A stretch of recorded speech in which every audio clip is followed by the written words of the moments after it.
Welcome to Sunday's edition of Outspoken. I'm Dan Sileo. An all-star dud weekend. We have the NBA's all-star game coming up here later this afternoon. Look, this is a basketball game that nobody wants to watch. The players don't even care about the all-star game. What has happened to this game? This used to be a time when we used to watch Dominique Wilkins, Michael Jordan, or Larry Bird and Magic Johnson really battling it out, East versus West. It was one time one of the marquee events that we used to watch. NBA All-Star Weekend. We used to watch the slam dunk contest. Michael Jordan versus Nick. We used to see all those guys. Larry Nance. Now, guess what? I can't name you people that are in the three-point shooting contest. I can't name you anybody in the slam dunk contest. What has happened to this event? You know, Adam Silver is sitting there as the commissioner of the sport. I'll say this to you. He is no David Stern. The sport is not in a good place right now, in my opinion, when it comes to visibility to the fans. The one thing that the NBA does not do, that the players in the past used to do, was this. They made the fans want to watch an appointment setting. Look, I sound like maybe, old man, get off my lawn. I'm sorry. But when we look at today's NBA, the players, they just don't care right now about this game. So why should I care about the game? I mean, the All-Star game has not gotten good ratings in a long time. It's by the way of the Pro Bowl. Look at these right here, man. I mean, at the end of the day, why am I going to watch a game that's going to have over 350 points scored and no defense and no one caring? Look, the NBA players today, they believe that we are engaged with wanting to watch them play. Dude, we're not. You don't make us want to sit there in appointment set. When Michael Jordan, listen, I keep going back to this. If you wanted to watch 48 minutes of a basketball game, you just tuned on MJ.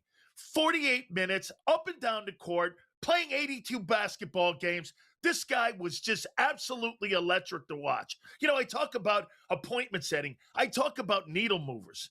Who's the needle mover in the NBA right now? Look, there's been some great players. I am a Steph Curry guy. I think he revolutionized the sport with the three-point shooting. I think there's no question that he has taken advantage of the three-point line. But at the end of the day, my friends, this all-star game is going to attract flies. Nobody cares. The players don't care. Why should I care? All right, so let's go into another issue, tanking. You know, at one time, tanking, they used to try to at least pretend, the NBA, they were going to tank to try to get a better draft spot, right? Now, they're just doing it in front of your face. You know, the Utah Jazz and, the Orlando Magic game, they were just trying to, can you imagine this? You're showing up to a sporting event and you're watching your favorite team lose on purpose. Watching a game where your favorite team is losing on purpose. Adam Silver comes in, gives him a $300,000 plus fine, and thinks that this is going to help the issue when it comes to tanking. Can you imagine, as an organization, how do you sell that to your fans? Hey, look, we want to sit here and we want to go and we want to help, push the game forward. Tanking, losing on purpose. Why in God's name would I sit there and want to engage in this and also want to be part of this by spending my economic dollars by going to an NBA basketball game when you've got professional sports teams that are losing on purpose? I want to put that out there to you. What message is that sending? That when you watch your favorite team, your team is losing on purpose? I have never in my entire life ever heard of such a thing when you're going to an event and you love watching a sporting event. I love sports, okay? Going and watching my favorite team lose on purpose? I mean, how do I open up my wallet? And how in God's name do I sit here and say, I want to go and support this? Players don't care about the NBA All-Star game. Players are now tanking on purpose. We talk about load management all the time. Load management. So you got load management and you've got tanking going on at the same time in the NBA and players not caring about a marquee event their all-star game. I'm trying to figure out at the end of the day here, what in God's name do I sit here and support the NBA? NBA's got a lot of issues right now, my friends, and they need to come to have a Jesus conversation when it comes to fixing this issue, because tanking, load management, and not caring about the all-star game is not something that's high on American sports fans' agendas right now. All right, I want to take some extra time here to talk about the NFLPA. The NFLPA is easily one of the worst unions in all of American sports. They have to be the worst because, once again, they take a knee to the National Football League, and they take a knee to Roger Goodell and to the owners in the 32 Sharks, known as the owners in the NFL. So there's a survey that the NFL Players Association puts out each and every single year, and it goes around to clubhouses. And I'm an active NFLPA retired guy right now. And so what you do is you fill out this survey and you say, who has the best trainers? Who has the best childcare? When you're talking about food being served, when you have your train table, all the things at camp, your facilities, all of that, and you grade. Well, guess what? The Band-Aid dude in New York, who's the biggest joke there is in NFL ownership, and Woody Johnson. Hey, Woody, do me a favor. Stick to Band-Aids and baby oil. That's what you're good at, dude. You're not good at running a football team. The New York Jets have been owned by this clown here for 25 years. The last 15 years, the New York Jets have not made the playoffs. This guy's a clown. And you know what? Anytime he gets butthurt, what this guy does, he cries to the league, he cries to the commissioner, and get here. So he didn't like the survey because they gave him an F as an owner. Well, it's really not indicative of the organization. Bro, did you not watch the Super Bowl? Sam Darnold went and led a team to a Super Bowl championship. Not only are you bad when it comes to personnel, you're bad at running your football team. When the most notable guy and one of the most popular guys in Jet history is a dude that bangs his head with a hammer. Fireman Ed, and the other guy's Joe Namath. You know you got a problem. Woody, you're just the worst owner in pro sports. You can make the argument Stephen Ross down in Miami is another clown. You could also go up at Jimmy Haslam in Cleveland. There's another clown for you. Isn't it really ironic? Really, the great organizations in all of sports, they don't really give a crap about that stuff. You know what they do? They go out and win. Jeffrey Lurie, one of the best owners all in pro football of the Philadelphia Eagles, is one of the absolutely best owners. You know why? He cares about his football players. Or the owner in Baltimore, Steve Biscotti, another guy who cares about his players. Or you go out to San Francisco and how they run that organization. It is absolutely, without a doubt, you've got certain owners in the National Football League that are just the worst owners in all of sports, and Woody Johnson is one of the absolute worst owners. Make no mistake about it, folks. You think that guy cares about winning? Of course he doesn't. He goes, and if he's making any kind of trade, he looks at the Madden stuff and says, hey, Jerry Jeudy, you know, this guy's got a pretty good grade here. Let me run down to my personnel people and let me go down there and try to, talk to them about maybe going in there and saying, hey, let's not trade for this guy. Absolutely awful, man. NFLPA and the NFL, again, working against the NFL Players Association. Hey, one of my great friends, John Morgan of Morgan & Morgan, with the number one injury law firm in all of America with over $30 billion recovered. Our family in Pennsylvania, who got initially $650K offered, they ended up getting $26 million. How about the family in Florida that was initially offered $350K? They ended up getting $12 million. Go to forthepeople.com/big sales or pound law 529. That's forthepeople.com/big sales or pound law 529. You got it, my friends. Please do that. They're great friends of ours. Speaking of great friends, you're going to talk to one of the absolutely greatest NBA players in the history of the sport. One of the top 20 men ever in the history. We'll do that next. Rick Bear here on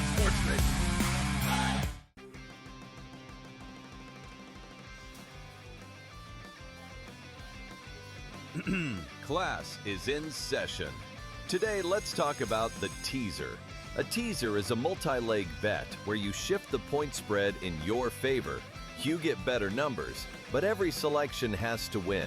It doesn't matter what you bet if you don't have the insights. Tune into SportsGrid and get ahead of the class.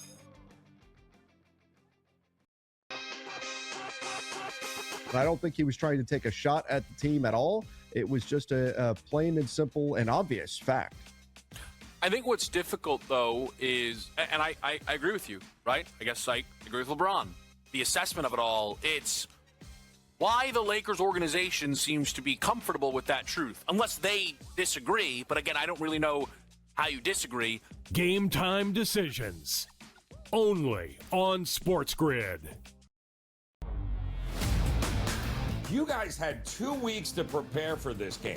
You knew you were facing a Mike McDonald defense that disguises everything, and that was your game plan, to play scared. I mean, Mike Vrabel, I love the guy. He played that game, Donnie, like it was a preseason scrimmage in August and not the Super Bowl. The early line, only on SportsGrid. It looked like a clump of grass. It didn't look like an eagle. That's the one, by the way, USA Today claimed was the best ad. They thought the Lay's ad was number 2. The worst ad was any ad that had AI in it or had an AI company behind it. It wasn't because of the AI. It was because they were the most nonsensical ads you've ever seen. Does anybody look at these ads and understand if they are actually trying to do what they're trying to do, which is to showcase the product as opposed to being great with AI? Very embarrassing. Newswire, only on SportsGrid.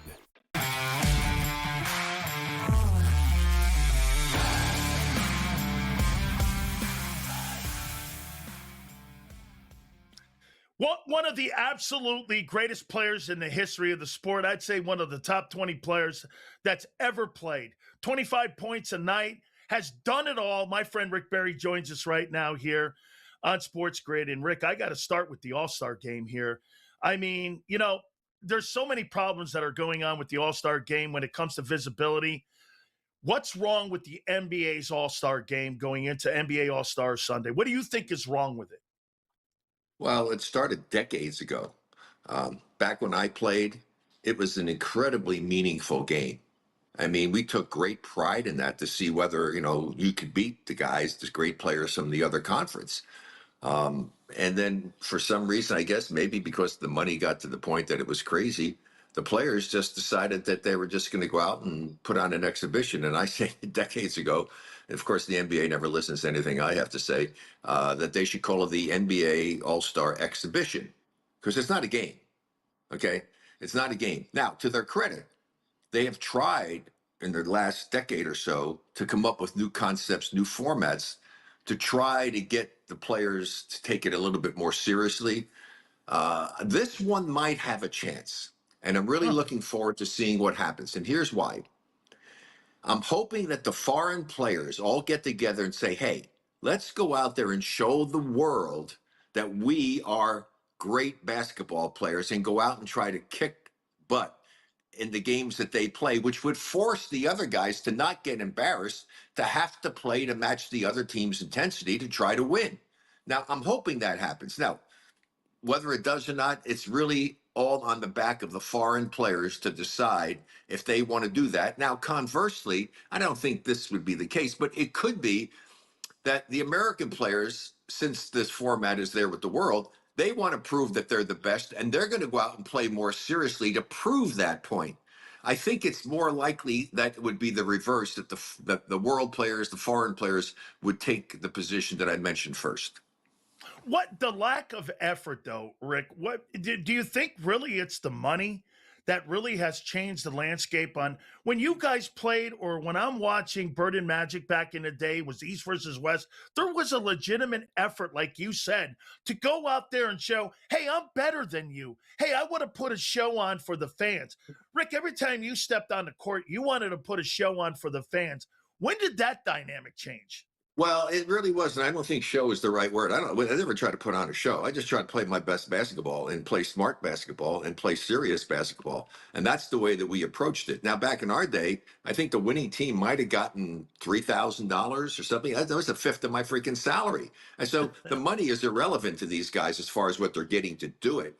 And I think for them, and what it turned into was, I think they got to the point, well, let's just put on a show and just have some fun and do all of these crazy things that they did. And to their credit, they did some amazing stuff. I still remember some of the things that they do. I remember Steph Curry throwing a bounce pass from half court that went up, and I think it was Giannis who might have caught the ball and dunked it. I mean, they do some amazing things, but it's more entertainment than anything else. It's just, I don't know but it happened a long time ago. And these records, is setting the records. I mean, come on, their records mean nothing. It's crazy. They don't guard anybody. And I always hoped that in the past, I was hoping, well, I hope the game's close in the last 4 or 5 minutes because maybe they'll get serious and want to try to win. So I'm hoping that the foreign players do what I said earlier and decide they want to go out there and make a point. And if they do, they can force the other guys, I think, to try to play hard. Because I know if I was a player, I wouldn't want to be shown up and be made a fool of. And if they come out and play serious, you have to match that. Otherwise, you're going to look foolish. Absolutely. Rick, give me a game that sticks out in your mind during your playing time, and give me the names of the guys that were on the court.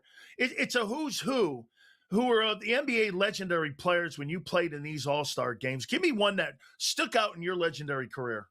Well, I have a photo of one of the game in '67, and was back in San Francisco. The last time it was in San Francisco. Last year was the first time since '67 that it was actually in San Francisco. They did have one in Oakland. But I have a photograph, and 7 of the players in that photograph were top 50 players. I mean, we had some serious players playing.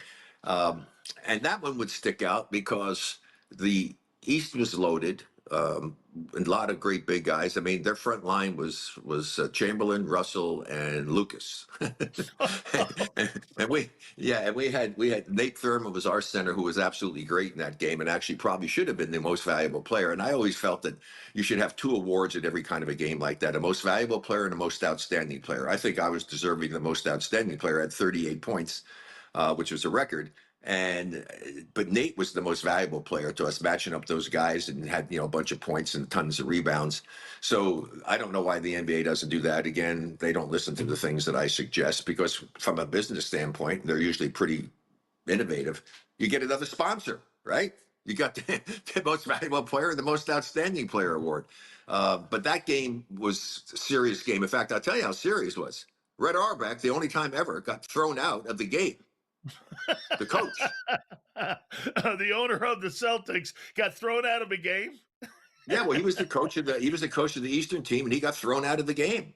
Because why? Because it was serious. Everybody, the coaches, the players, everybody was serious. That was played as a serious basketball game with trying to win and play the best that you could play. And that just changed, and it really disappointed me. And I give the NBA credit that they were trying to figure out ways to, change with all these different formats.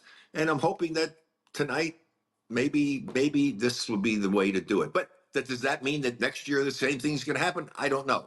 But it's certainly worth giving it a try. So I'm saying a little prayer that that's the case tonight, because otherwise it's crazy. I mean, and the same thing with the All-Star weekend. The slam dunk has kind of run its course.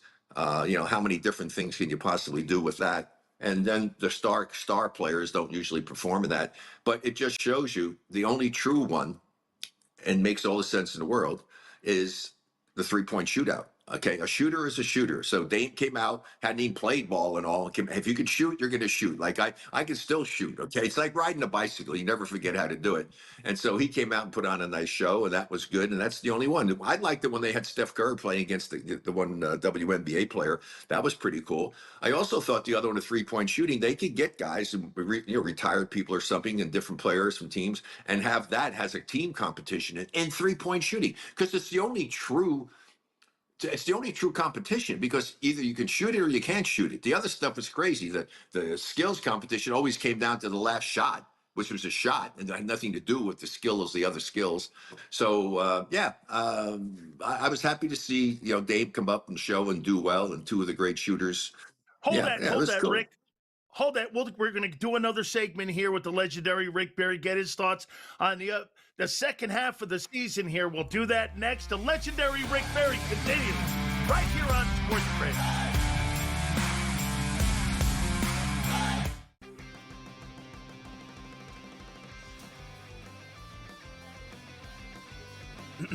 Class is in session. Today, let's talk about the teaser. A teaser is a multi-leg bet where you shift the point spread in your favor. You get better numbers, but every selection has to win. It doesn't matter what you bet if you don't have the insights. Tune into SportsGrid and get ahead of the class.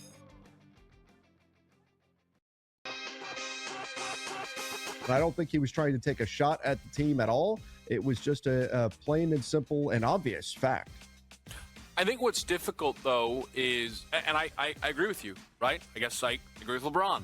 The assessment of it all, it's why the Lakers organization seems to be comfortable with that truth, unless they disagree. But again, I don't really know how you disagree. Game time decisions. Only on SportsGrid. You guys had 2 weeks to prepare for this game. You knew you were facing a Mike Macdonald defense that disguises everything, and that was your game plan, to play scared. I mean, Mike Vrabel, I love the guy. He played that game, Donnie, like it was a preseason scrimmage.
All right, we continue our conversation here with our friend Rick Barry, and I'll tell you, folks, there's no question about it. One of the conversations that Rick and I always have, and I ask him this, and as we're closing up the legendary career, I believe, of LeBron James. Rick, is LeBron James the greatest NBA player of all time? You can't have the greatest player. This GOAT stuff, people in team sports, is the big joke. I don't know why people want to do that. You can't compare apples to oranges. That's in every team sport. You have to compare by positions and stop comparing different decades. That's absolutely absurd. Just take the area that they played in, compare them to the other people at that position, and now you can have a meaningful conversation. This GOAT stuff is a joke. Comparing LeBron to Michael Jordan, a 2 and a 3, it doesn't make any sense. It'd be like comparing my boyhood hero Willie Mays to the great Sandy Koufax. It makes no sense whatsoever. So no, he's one of the greatest power, small forwards who could play power forward and can handle the ball. Probably could have played point guard as well. But yeah, he's one of the great players of all time. His career longevity, unbelievable. But still never became as great a player as he should have been because he had shortcomings in his game. He did. Thanks to my thing years ago, because I made a big deal about his lousy shooting form, became a better shooter, but he's never been an 80% free throw shooter. Wow, that's never insane. that's yeah. And actually, a few years ago, I know he was one of the people in the game. Actually, one of the leaders. And this is, you don't want to be a leader in free throws missed in the last 2 minutes of games. Oh, so he's not a guy you want to take the last second shot in a ball game. Well, So the if you last had to second take a shot, game maybe, winner, he's not yeah, it.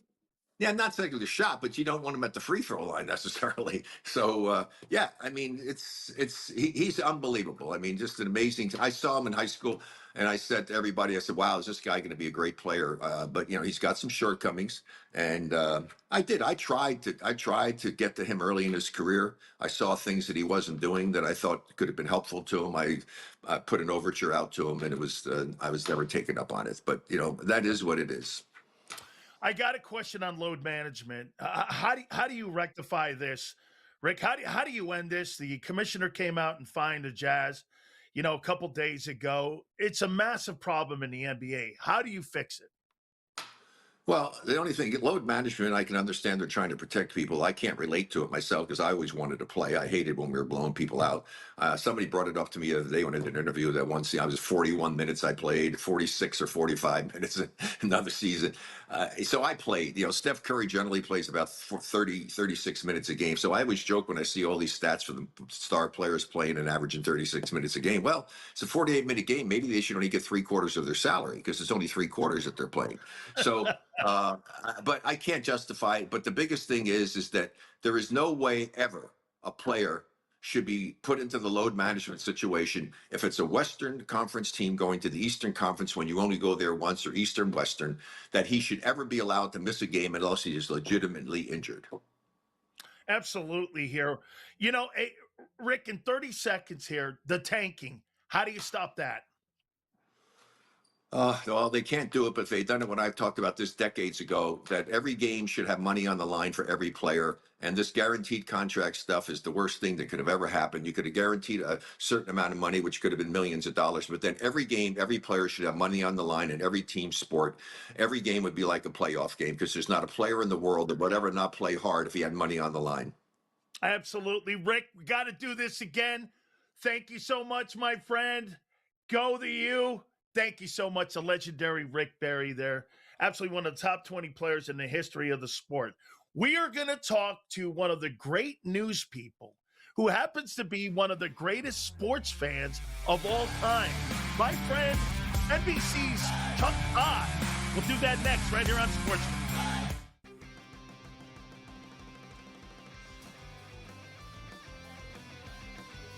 SportsGrid. Class is in session. Today, let's talk about the teaser. A teaser is a multi-leg bet where you shift the point spread in your favor.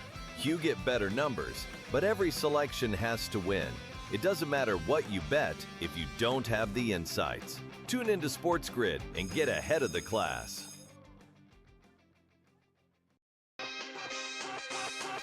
I don't think he was trying to take a shot at the team at all. It was just a plain and simple and obvious fact.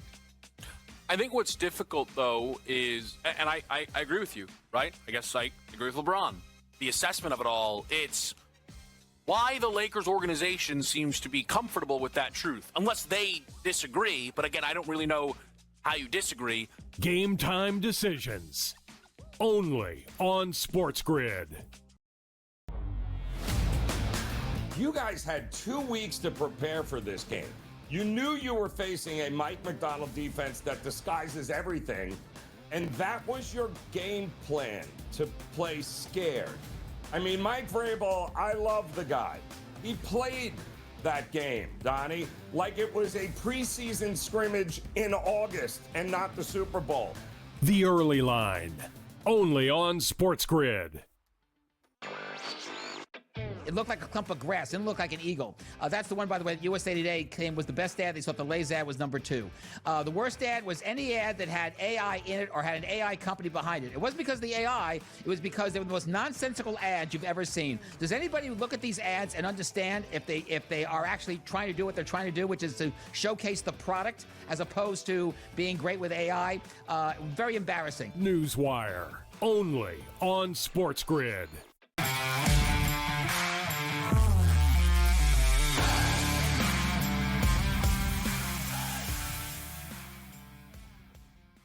And one of my favorite people to talk sports with, you see him and you saw him when he was the host of Meet the Press, one of the major news people with NBC News, and now he's on his own. He's an entrepreneur, as he says, and he's working 7 days a week now.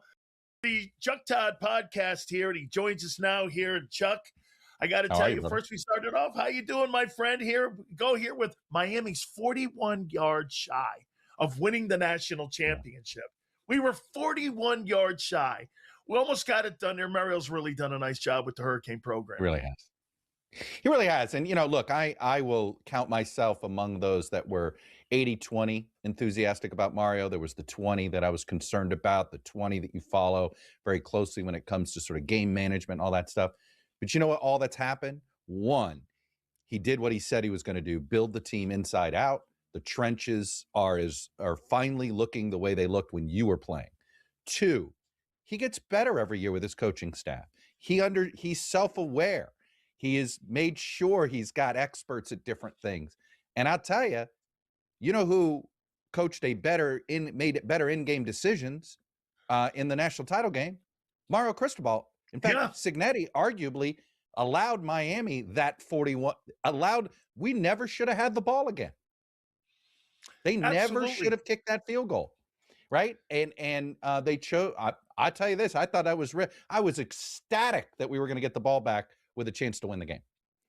And so, I'm no longer 80-20. Nobody's 100 with me. So I'm going to be 98 too. Hey, you know what, Rick? I saw this here, Chuck, when you were talking online and you were going back and forth with people and all the stuff that people were talking about with the committee and how they picked the 12 teams to get to the college football playoff.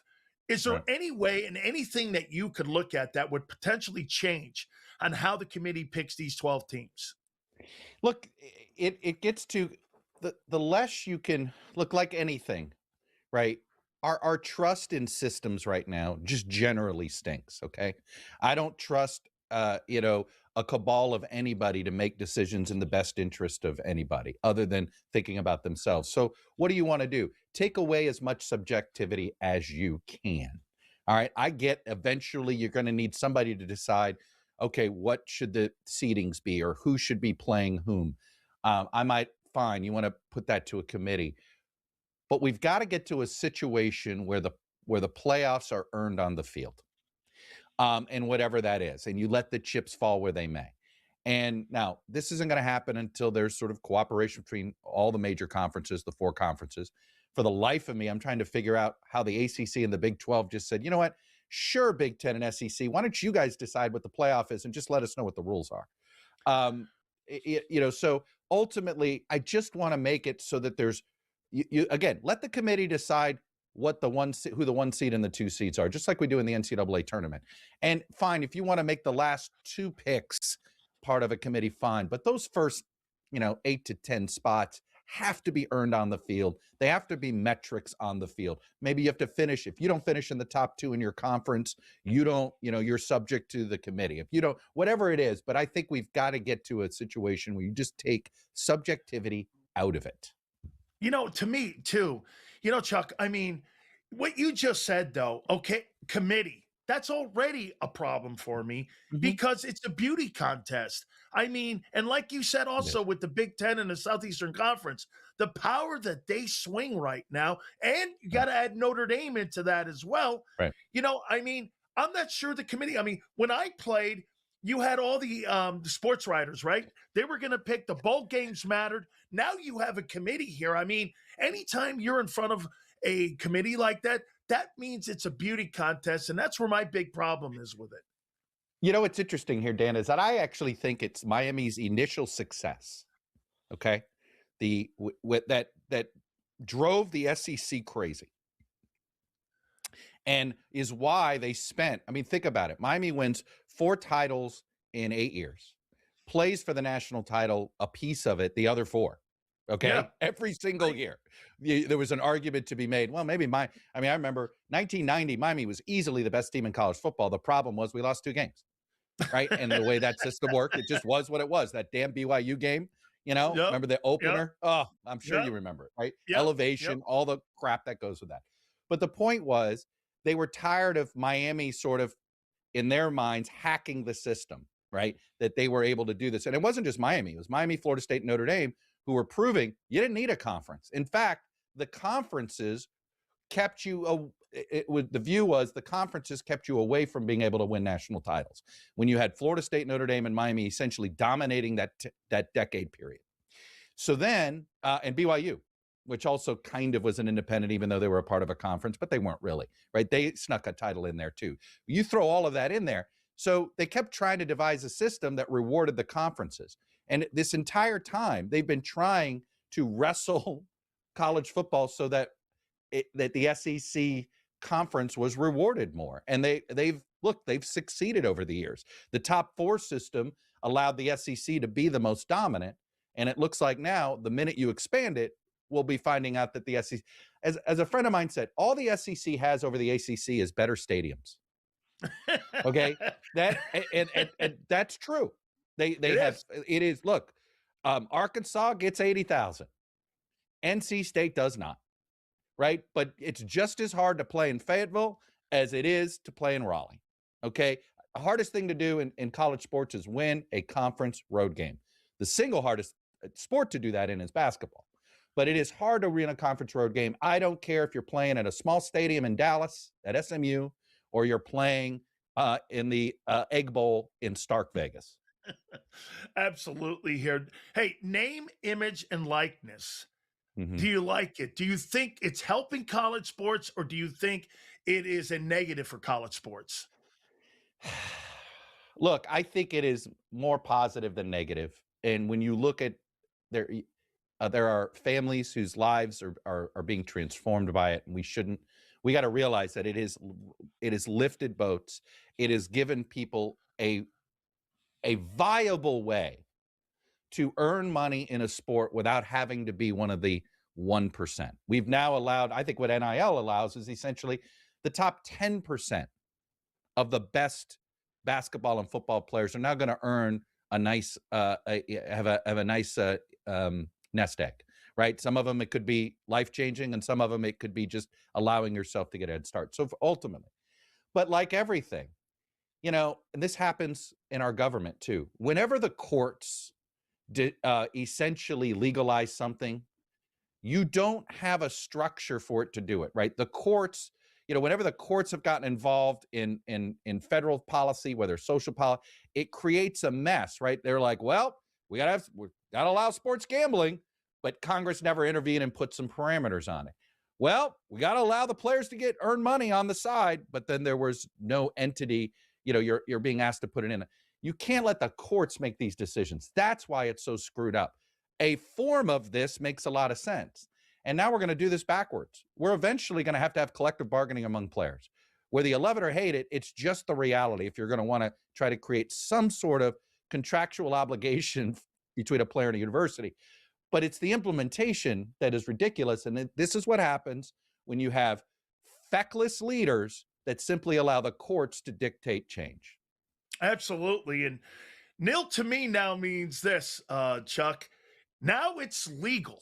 Okay, so, back in the day, people were like, hey, how did those maybe, hey, I don't know anything. I'm going to be like Eric Dickerson. I don't know anything. I don't know how we won. I don't know how it ended up going on like that. So now it's legal. We're going to continue more with Chuck Todd here. I want to get his thoughts on the Super Bowl. I want to get his thoughts on Bad Bunny.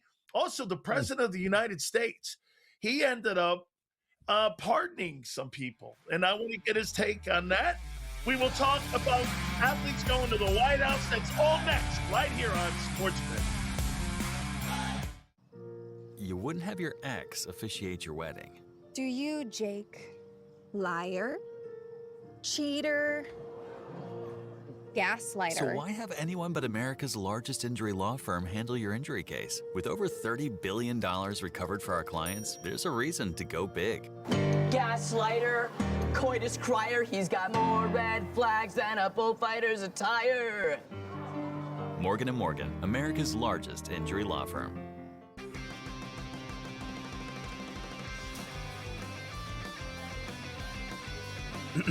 Class is in session. Today, let's talk about the teaser. A teaser is a multi-leg bet where you shift the point spread in your favor. You get better numbers, but every selection has to win. It doesn't matter what you bet if you don't have the insights. Tune into SportsGrid and get ahead of the class. The level of hockey is being played. Like, if you're not really into the NHL, you should watch this and you will enjoy it. Like, it's a different level of hockey. Like, the NHL, basically, there's like 6 really good guys on each team. And in the Olympics, like, every guy is good. Like, it's next level. It's something to behold. Winter Game Central, only on SportsGrid. We went against this god-awful biggest waste of human flesh and basketball uniform Western Illinois team last time out. Remember, they actually won a game against Eastern Illinois. Only their 5th win on the season, 5-21. Only their first win in conference play in the Ohio Valley. They're hosting Little Rock. You know, Little Rock is 6-8. They're halfway decent. I mean, they're better than 5-21. In-game live, only on SportsGrid. They're probably not going to take a lot of Seattle bets. Putting Kansas City at the same number as Detroit or behind LA, way behind Green Bay, way behind Buffalo or Baltimore, who they beat every year, it feels like they are asking for Chiefs money. That would be my read on it, which I feel like usually the idea, Cam, is they never have to ask for Chiefs money. Game time decisions, only on SportsGrid.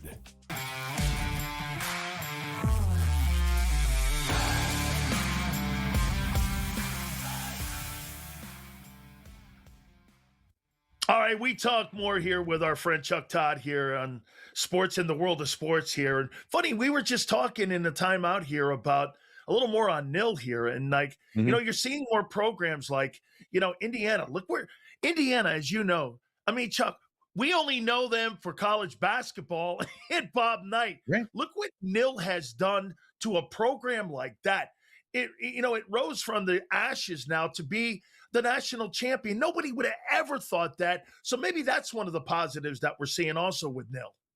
Well, that's what I think it does. It's sort of one of those things where, look, we have college football has always been haves and have-nots. It's just that there were fewer the haves was a smaller and smaller group of velvet roped off teams, especially when you had the 14 playoff, where it was essentially the SEC plus Ohio State. And now what this has done is we have more halves.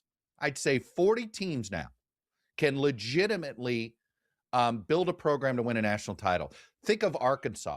You know who the 2 biggest companies that are headquartered within a 100-mile radius of the University of Arkansas? Tyson's Purdue? Chicken and Walmart. Okay. Tyson. All right. You know, so boom.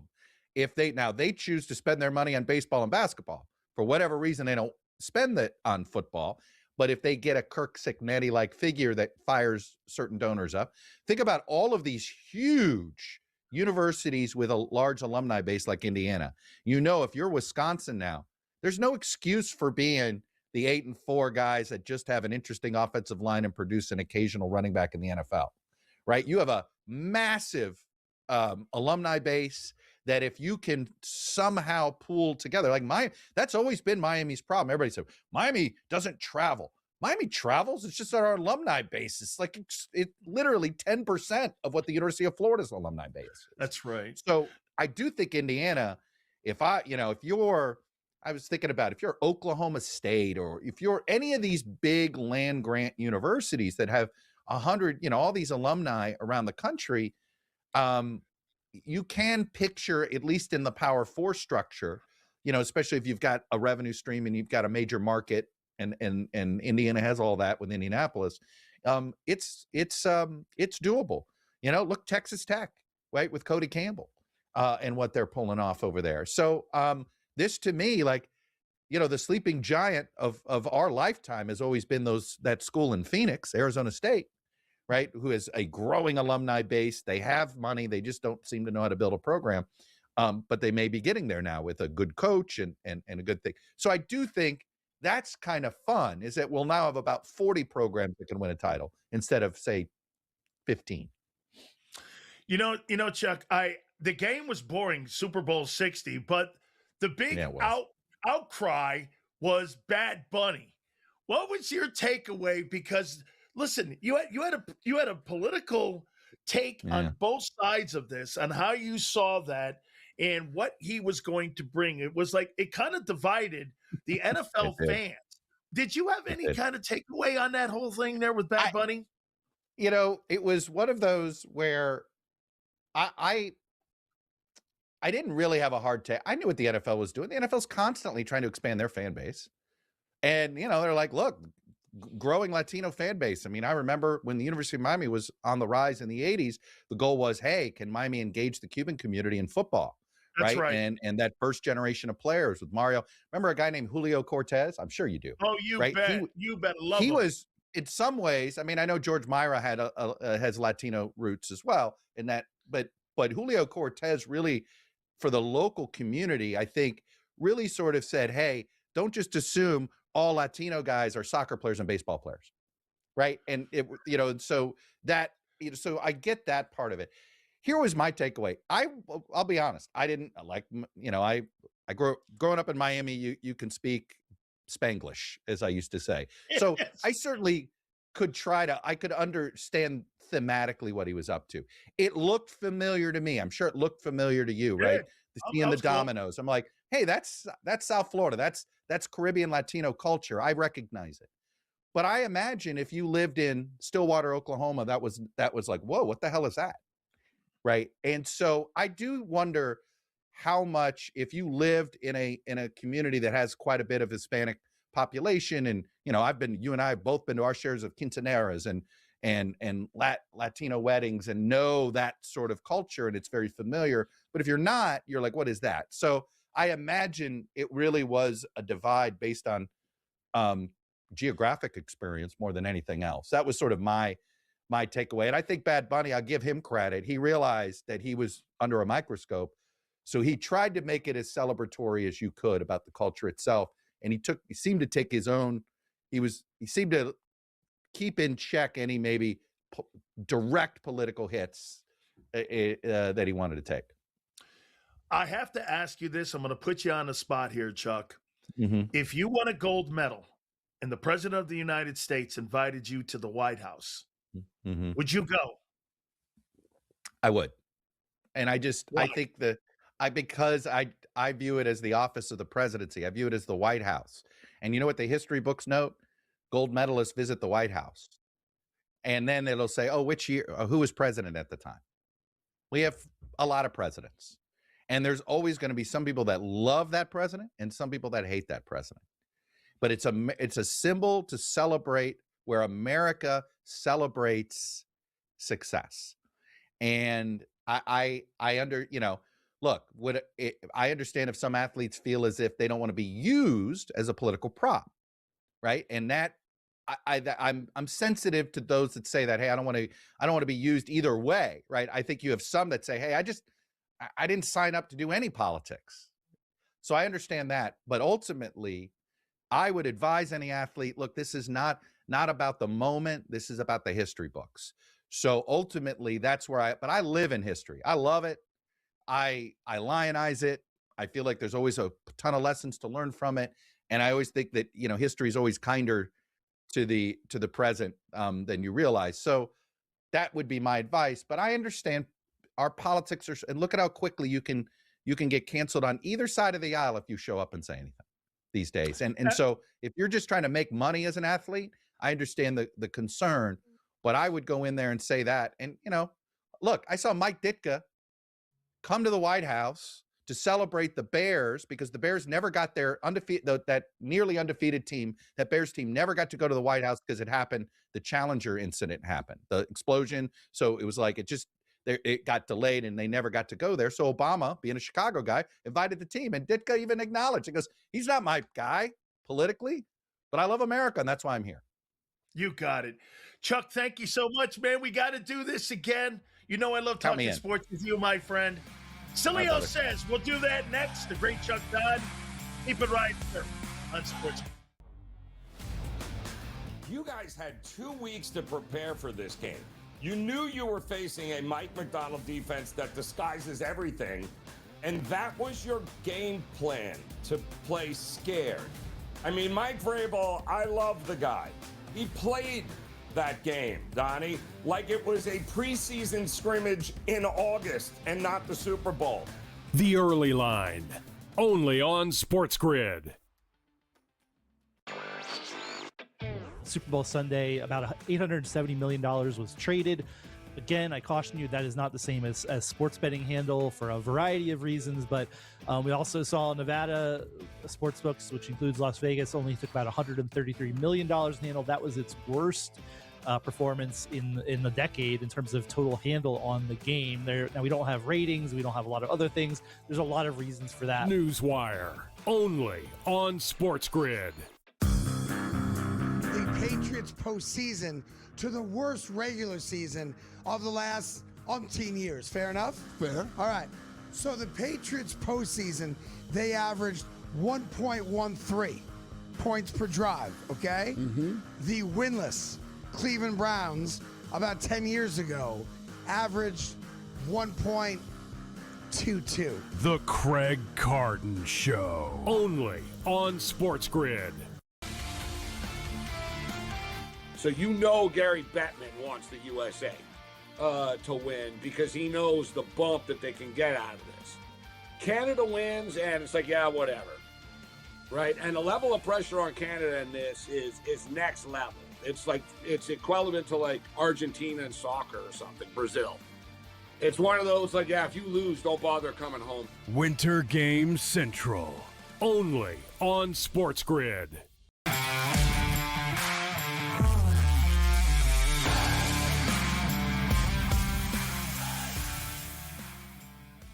All right, so earlier this week, Kevin Durant made a comment saying that the NBA All-Star game has been ruined by Luka and the Joker.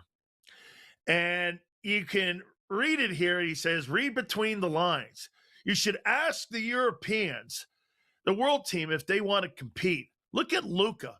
Look at Joker. Let's go and let's get this thing going here. The All-Star game is a competition, question mark. Dude, let me throw this at you here. KD, I don't know what's happened to this guy since he's gotten a little bit older and since his career is starting to wind down, but this guy just, all he does on social media now is just bitch. This guy bitches about the league. He bitches about the game. This guy, I mean, at the end of the day, dude, you were never the centerpiece on an NBA basketball team. When you went to Golden State, that was Steph Curry's team. That wasn't your team. You talk about a guy that underachieved as a team player. Kevin Durant's this guy, and now he wants to throw at the European players who actually, you know what? If you go back to David Stern's time when he put together the Dream Team and the whole thing about the Olympic Games and getting that legendary team together with Jordan, Bird, and Magic and the rest of the guys like Barkley and them guys, that one of the number one things was making so that the NBA could expand their flag in Europe. What do you look at now? Well, the Europeans have expanded. Look at Wemby. Look at what you're looking at with Joker now. Look at everything that's going on in the NBA with the European players. I think the European players have actually been a great addition to the NBA. The NBA wanted to expand. They did. Now you're sitting there putting the ills and the issues of the All-Star game at their feet. This is at the feet of people like LeBron James and Kevin Durant. You tell me this. During the time of Magic and Larry and Michael Jordan, the NBA was at an all-time high. People had appointment setting. You had to watch the game. When you're in the era of Kevin Durant and LeBron James, it is without a doubt an indictment on those players that people don't want to watch the All-Star weekend. It's all done weekend. It is not All-Star weekend, and this happened with you. You heard Rick Barry on earlier. It became an issue where these guys never wanted to compete any longer. They showed up, played no defense, and they didn't really even like showing up. Many of them don't want to show up to the game. Many of them think this is a pain in the ass to show up to the All-Star weekend. You tell me, what in God's name would I want to invest my time? Now, look, this is my job. I'll watch this stiff of a game later on today just to see how boring this is and how dumb this is. If this is indeed LeBron James's last time at an all-star game, he's 41 years old, and I'll give him this. One of the greatest longevity players in the history of sports, not just the NBA. Look at what he did the other night. He's the oldest player in the history of the NBA to get a triple-double. 28, 10, and 12. No question about it. He'll go down as one of the 5 greatest players that's ever played this game, and he has been a hell of an ambassador to the sport. But when it comes to moving the needle, dude, you never move the needle. The NBA has lost over 50% of their viewership over the last decade. That's on you. You were not leaving the NBA in a good place. Kevin Durant, too. I'll tell you the guy who, in my opinion, has made the biggest impact over the last decade, that's been Steph Curry. When I watch Steph Curry play, I enjoy watching it. When I watch Steph Curry play, I think Steph Curry is without a doubt a genuine dude. All the things that LeBron James did were all manufactured through trying to build a brand. Hey, listen, I get it. But the one thing, again, that you look at during the era of LeBron, did LeBron and will LeBron do this, folks? Will LeBron and Kevin Durant, will these players right here, these guys, 2 arguably of the best players in their generation, when they leave the sport, do you think they leave the sport in a good place? Do you have, I have to watch this game between the Lakers and the Knicks? Or do I have to watch the Celtics and the Sixers? Am I in a position where I have appointment setting? The NBA All-Star dud weekend. The slam dunk contest is a joke. The only thing that's left that is somewhat watchable is the three-point shooting contest. But folks, at the end of the day here, this isn't the Europeans' fault that the NBA All-Star game has fallen off. These are the stars and the current stars of the NBA that have put this league in this position. You need to do some looking at yourselves, guys, and look in the mirror and go, how can we make this better? How can we make this more competitive? How can we look at, again, an opportunity at putting this sport back where it needs to be? Look, basketball is it's a great sport, and it's must-tune television when you got things going on. All right, we're going to talk some MLB, and we're going to also talk a little bit of football with George Kurtz. Hour number 2. We'll do that next. You guys had 2 weeks to prepare for this game. You knew you were facing a Mike McDonald defense that disguises everything, and that was your game plan, to play scared. I mean, Mike Vrabel, I love the guy. He played that game, Donnie, like it was a preseason scrimmage in August and not the Super Bowl. The Early Line, only on SportsGrid. Super Bowl Sunday, about $870 million was traded. Again, I caution you, that is not the same as sports betting handle for a variety of reasons, but we also saw Nevada sportsbooks, which includes Las Vegas, only took about $133 million in handle. That was its worst performance in the decade in terms of total handle on the game. Now, we don't have ratings. We don't have a lot of other things. There's a lot of reasons for that. Newswire, only on SportsGrid. The Patriots postseason to the worst regular season of the last umpteen years. Fair enough? Fair. All right. So the Patriots postseason, they averaged 1.13 points per drive, okay? Mm-hmm. The winless Cleveland Browns about 10 years ago averaged 1.22. The Craig Carton Show, only on SportsGrid. So you know Gary Bettman wants the USA to win because he knows the bump that they can get out of this. Canada wins, and it's like, yeah, whatever, right? And the level of pressure on Canada in this is next level. It's like it's equivalent to like Argentina in soccer or something, Brazil. It's one of those like, yeah, if you lose, don't bother coming home. Winter Game Central, only on SportsGrid.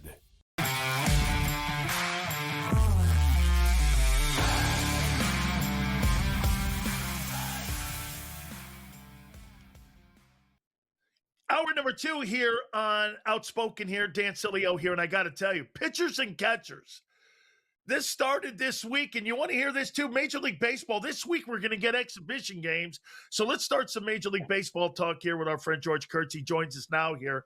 And as the show was getting ready to air, Nick Castellanos he's in Padres camp. Now A.J. Preller, the general manager of the Padres, makes a move here, and now there's a 1-year deal with Castellanos here. Your takeaway, now you put him on that lineup there with, Tatis Jr., you put him in the middle there with Machado.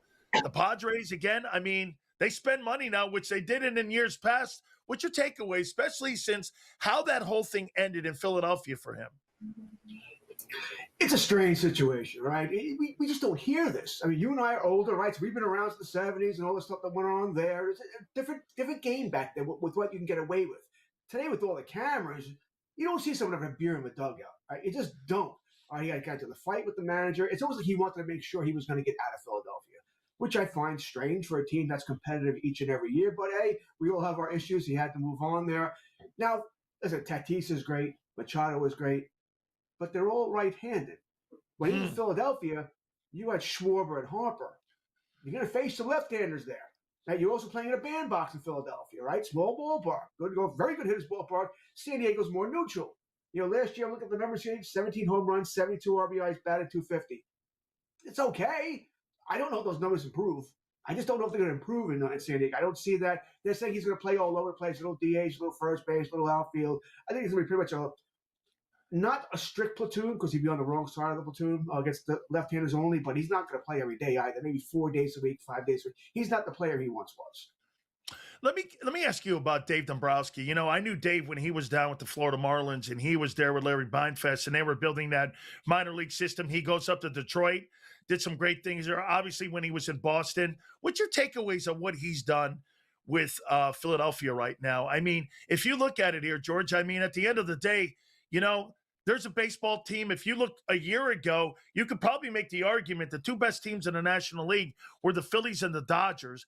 Wheeler goes down for the Phillies, and obviously that was a real death nail to that team in the postseason. But the job that you think Dave Dombrowski has done in Philadelphia? I think Dave has generally done a very good job, right? I mean, all right, they haven't gotten over the hump. All right, and listen, the National League is – it's the Dodgers. I get it. No one's getting over that hump probably anytime soon here. It is what it is. But he has gotten over that hump, but he's put together a damn good team. Maybe he hasn't been able to acquire that final piece, whether it's been that the bullpen's been a headache for a while there. But that's almost every team has bullpen problems. The Dodgers have bullpen problems, right? No one can finally get that. The staff has been generally good. I question it this year. All right, Dan. I mean, I don't know when Zach's coming back. Or is he going to be that pitcher anymore? We don't know. You lost Suarez there, so your depth is sort of gone. Nola, in my mind, is not much at this point in his career. I don't have a 4-star there. A major league starter, but not that guy you can rely on, especially in a playoff series. So I think they're missing a piece or two. I do. Bryce Harper, he's not the superstar, right? He's a good player, but he's not a superstar. Anyway, we know he's going to get hurt for 20, 30 games. He does every year. So I think that hurts them somewhat. They play in a rough division. All right, the Mets, they're another team we could talk about for an hour about what they've done this offseason or haven't done this offseason, but they should be competitive. All right, we know that.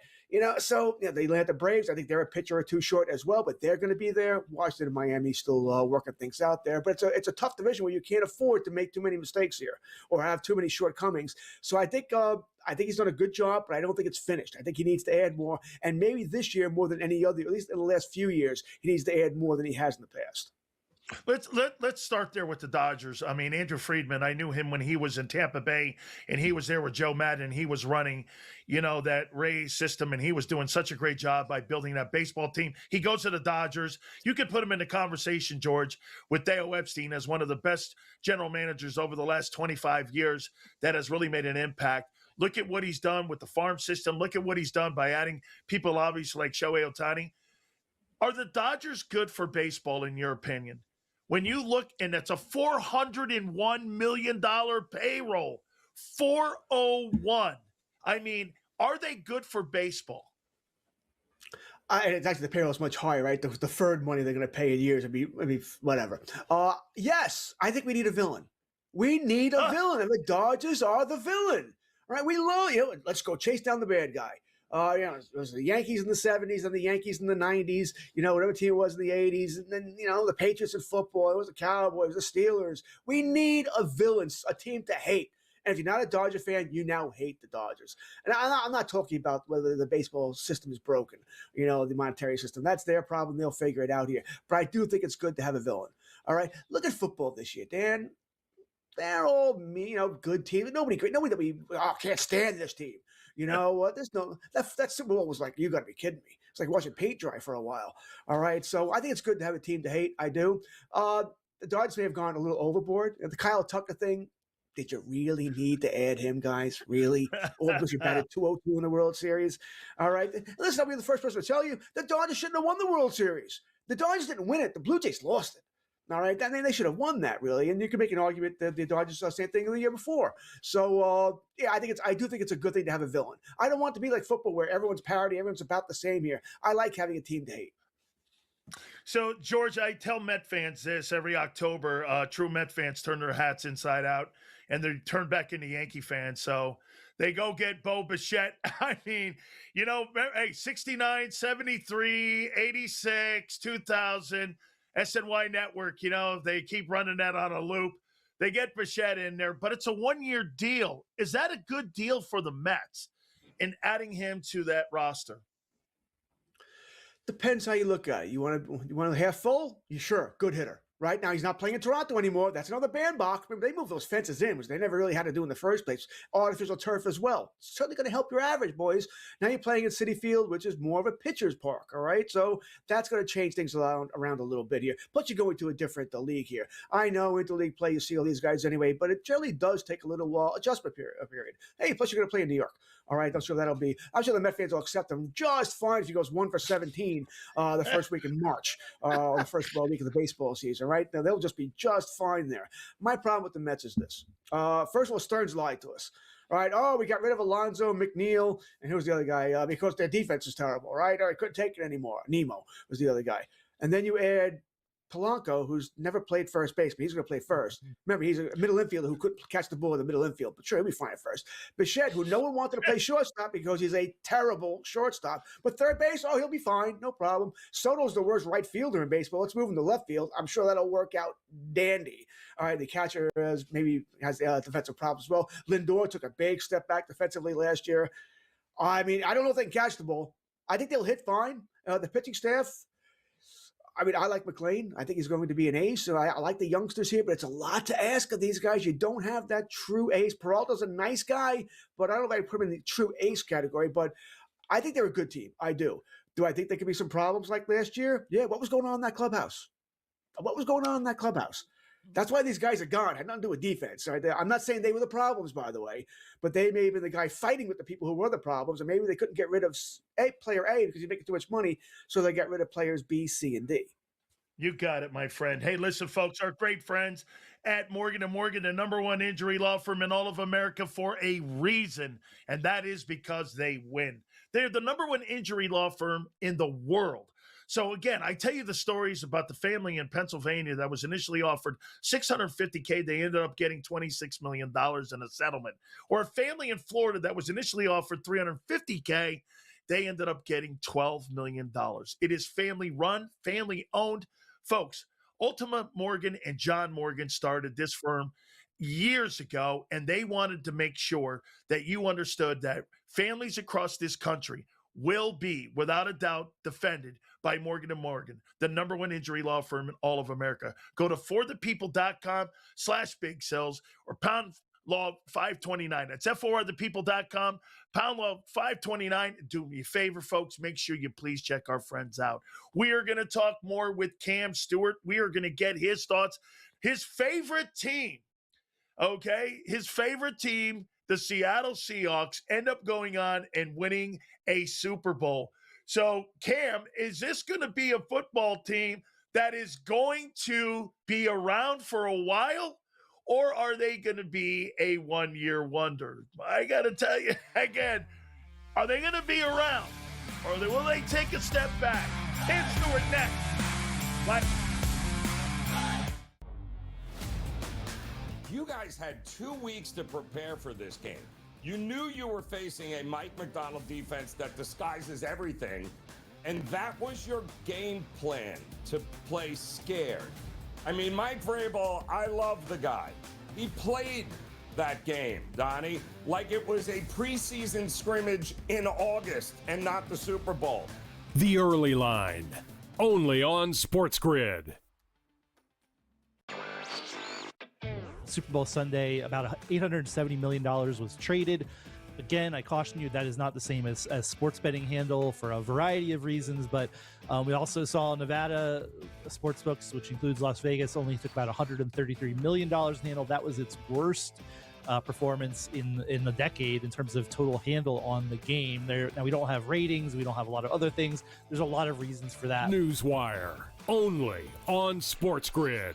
The Patriots postseason to the worst regular season of the last umpteen years. Fair enough? Fair. All right. So the Patriots postseason, they averaged 1.13 points per drive, okay? Mm-hmm. The winless Cleveland Browns about 10 years ago averaged 1.22. The Craig Carton Show, only on SportsGrid. So you know Gary Bettman wants the USA to win because he knows the bump that they can get out of this. Canada wins, and it's like, yeah, whatever.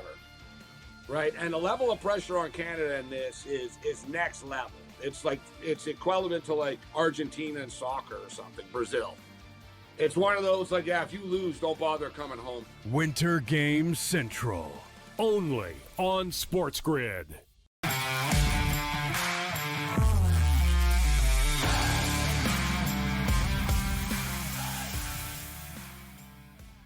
So, I thought we were going to talk a curved stick here. I didn't realize we were going to start it off here a little bit here with golf. Hey, I would be talking some hockey with you and some Seahawks. But Scotty Scheffler at Pebble right now, I mean, you're looking at Byron Nelson type of stuff, aren't we, with how this guy's going and putting these tournaments together and how he's just dominating the PGA. I mean, this is Tigerish. Oh, it's crazy, Dan. And by the way, Dan, happy Sunday to you. Happy Sunday to everybody here on SportsGrid. And still glowing from the Super Bowl, Dan. Hey, this game sucked. No, it didn't. We got our second Super Bowl. I'm loving it. Shout out to all the Seahawks fans out there. But, Dan, I had to give the people something here. This is historic. Like Tiger Woods had that run at the 2000 U.S. Open. But what Scotty Scheffler is doing, and I remember last week, it's hilarious, Dan. I got to tell you this story. So I give my buddy Scotty Scheffler top 5 with Seahawks money line to plus money. I got a call, ring, ring. Hey, moron, he's in 127th. I go, it's Thursday. Relax. Click. Then I say, hey, Cam, he finished third. I go, yeah, where's my cut, bud? Yeah, thank you. That's the whole thing. He went from 127th. Then he makes the cut. What he is doing today, Dan, to tell the people out there, he's on the course. He started the day 9 back. He's 1 back. He's 700 through 7 holes at Pebble Beach. 2 eagles on the par 5. And I got to talk to people about this. They're expecting wins later on. These earlier guys can post a number, and then guys like Akshay Bhatia and all the other guys at the top, they're going to be grinding it through the win. He could win this golf tournament. You want to take somebody from back of the pack, Dan, you know Pebble Beach. The wind, it's like Scottish golf. It's like the Open, right? You post a number and watch these guys like lose their minds when the winds and rains pick up, and they're expecting some weather this afternoon. So Scotty Scheffler, he started 30-1. He is now down to 3-1 to win this golf tournament, Dan. This is like if he wins this tournament in this, like they need to be talking about this more because this is Tiger Woods-esque. This is Jack Nicklaus style. It's unreal. 2 guys who dominated that golf course, and you're so right. Mm-hmm. There in Carmel, you get the winds coming off that ocean, and you never really know because the fog comes in, and later on, you start to get a different wind going through those tournaments like you do with up in Olympic too. No question about it. All right, so let me switch over to football.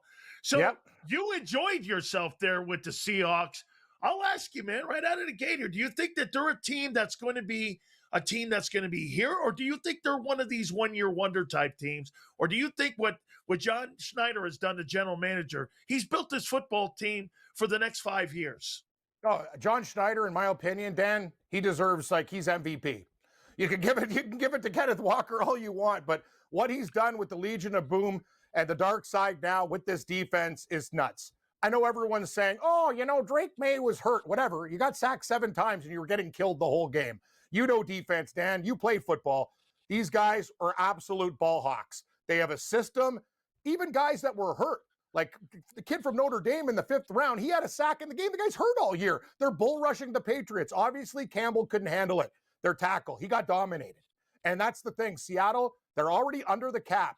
They have tons of money to deal with. I would like to see them sign Kenneth Walker because Zach Charbonnet, to me, is more, he's a chip blocker. He's a goal line back, Dan. He's that guy that will get you the tough yards, pound it up the middle for 4 or 5, where Walker is that back in space that could do fantastic things. Seattle, what are they going to do with the quarterback situation? Hey, Sam Darnold won the Super Bowl, but I also believe they drafted Jalen Milroe in the 3rd round from Alabama. We don't know really about him. He's raw, great legs, but we'll see. This defense is going to be there. I think they need a little bit of help for JSN.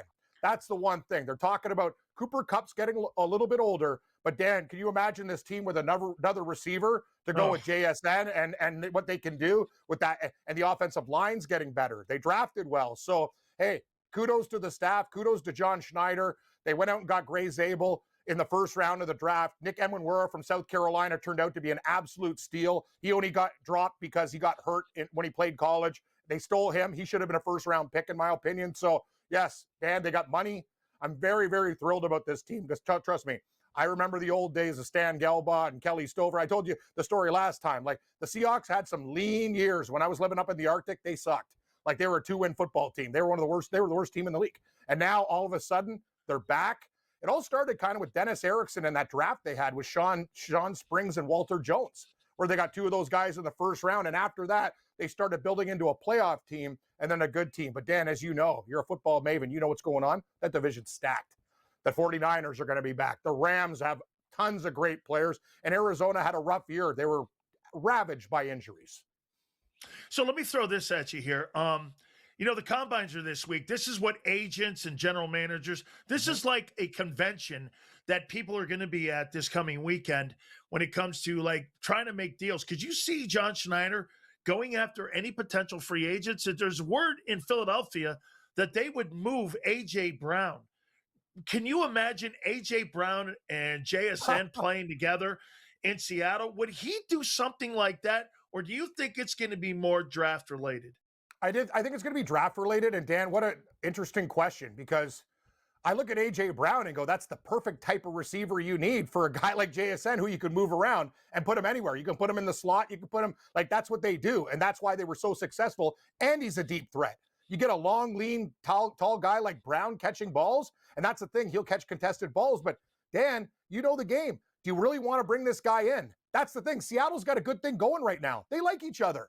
Like it's actually, we talked about it. I talked about it with Morency on the show. They hang out after practice. They're friends. And team chemistry is really important in sports. It's important in hockey that I played, and it's important in football. You got to get along with everybody on the team. Sure, you're going to have a best friend. You might have some cliques on the team, but you got to respect and love everybody and come together as a unit. And that's what they did. I just don't want anybody that's going to rock the boat. That's why I think Seattle might try to do it in the draft.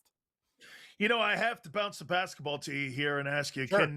We had Rick Barry on with us in the last hour Rick here. Barry's the best. I used to get that guy Subway when I worked in sports. I'll tell you a story on the other side, Dan. That guy is amazing. I used to clip highlights for him. I worked at a company when I was a kid when I came back, and I used to put highlights together. And Rick Barry was our basketball analyst. Guys like, hey, guys, you want some subs? Coming out there, like, Rick Barry is the nicest man. Like, he's awesome. I love that guy.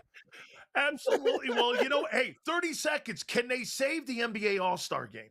No, they can't. It's done. The dunk contest, until stars want to actually do it, and it's never going to happen, different times. There's no Spud Webb. There's no Michael Jordan. There's no Dominique Wilkins. All these kids, jump over a car. I really don't care. You have to have the best of the best playing. No, it can't be saved. The All-Star games are all flawed, Dan. You tell me one sport that baseball's probably got the best one when you break it all down. It's the only one that you kind of watch and go, wow, because the best are playing.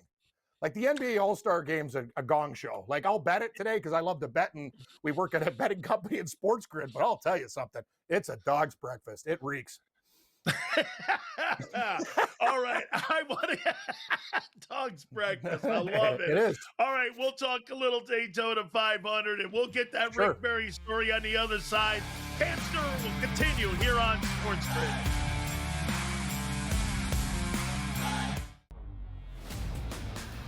guys had 2 weeks to prepare for this game.